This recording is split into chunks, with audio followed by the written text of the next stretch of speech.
Uchimata means what? Inner thigh? Inner thigh throw. It's a leg throw, right? Okay. I'm going to show this throw right-handed first. Okay, this is a good throw. Very versatile. You can do when your opponent's going in a circle, when they're going backwards, when they're going forwards. It's probably the most popular throw in Shia. Okay, so most important thing, or one of the most important things is you got to get good kazushi. This hand's got to be high, okay, and this right hand, tsuriken, okay, you need to pull this with you. All right, see what my right arm is doing here? Okay, it's against his rib cage and lifting. All right, this hand should be high, so your kazushi needs to be here.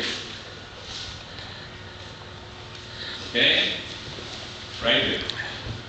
Now, when I come in, where should my plant foot be? If I'm doing a right Uchimata, where should my left foot be? Where, Paul? Behind your right foot. Where should it be, Travis? On the top of the ankle. Right. If their feet is about shoulder width apart, try and imagine their feet shoulder width apart, and their feet is going to be the base of an equilateral triangle. Okay? The plant foot, general rule of thumb, should be at the top of that equilateral triangle. A lot of people have a tendency to go in too deep. And when you go in too deep, here, the problem is the only way that you can throw it if you go in too deep is you're going to end up doing a head dive. The only way that you can carry out the throw when you're too deep is your head's going to come down. And you have to go straight down to do the throw, which can be very dangerous. So, general rule of thumb, the top of the triangle. Okay, that's where this foot should be. My hip, okay, right here, there's a neat little pocket right here that my hip can go into. It's not a hip throw, so I don't have to come all the way around, but here, right here, okay? That's where it should be. Check and adjust. My foot should not be too deep. I don't want to be in here. All right? So again, I pull here. Now the throwing motion, okay, leg just goes straight through. The leg is for momentum purposes. Ideally, it'll probably brush the inside of his thigh. Uchimata means inner thigh, so I'm going to hit the inner thigh. If I hit nothing, that's a good thing too. All right? If I hit this leg first, in a classic Uchimata, that means my plant foot is probably a little bit too far outside. So it should be in the middle or a little bit to the left if I'm doing a right-handed Uchimata. So, and then make sure that you don't let this hand fall behind the right hand. Remember the thumb to your ear, right? So here, okay? Here, right here, and then, okay? Now the throwing motion is what? What, baby?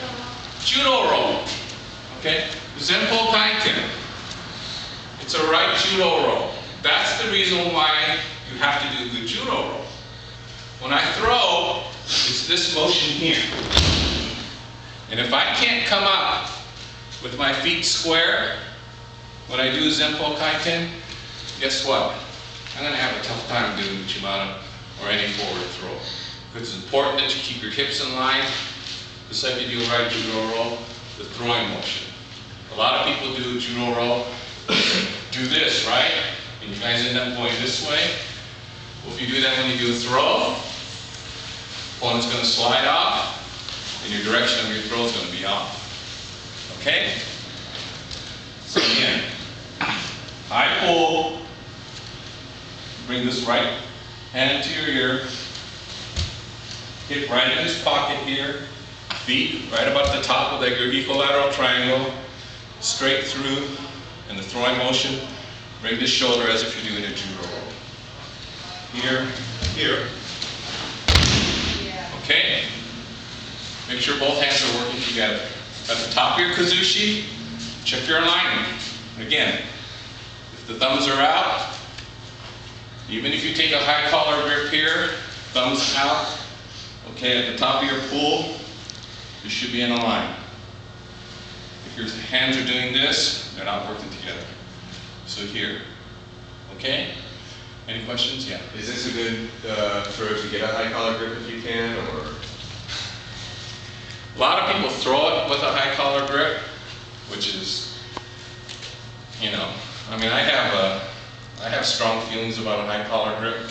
The only reason is because if you have a high collar grip here, okay, the tendency is to do this with a high collar grip. My thumb's down, okay? Now, if I'm going to have a high collar grip, if you look at players that use a high collar grip that are good, they're here. Now, you have to have pretty good hand strength to do this. So from here, I still need to be here. With a high collar grip, the tendency is to do this and the elbow comes up. Now the hands are not working together. So if you're going to do a high collar grip, it's more difficult to keep the elbow down and the hand in the proper position. And you have to have a stronger hand. Especially some of these guys wear these thick gis here. And to manipulate your hand in the proper position requires tremendous hand strength. And the high collar grip, the lapel is easier.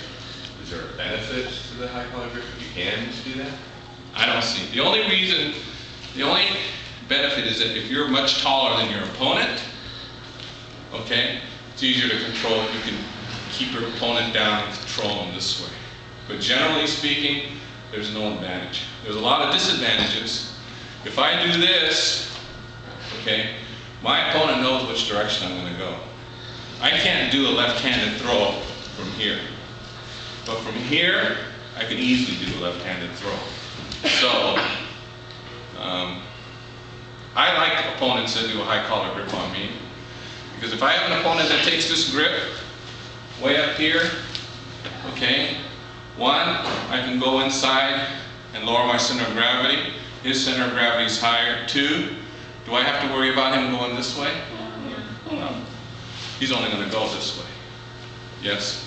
You think if you did this right, you could get a good arm bar? Arm bar. Well, that just depends on how he ends up on the ground. But. All right. So you lefty, same thing. Okay. Make sure it's a high pull here. Both hands work together here. Okay. Top of the pull. Tip in. All right. Any questions?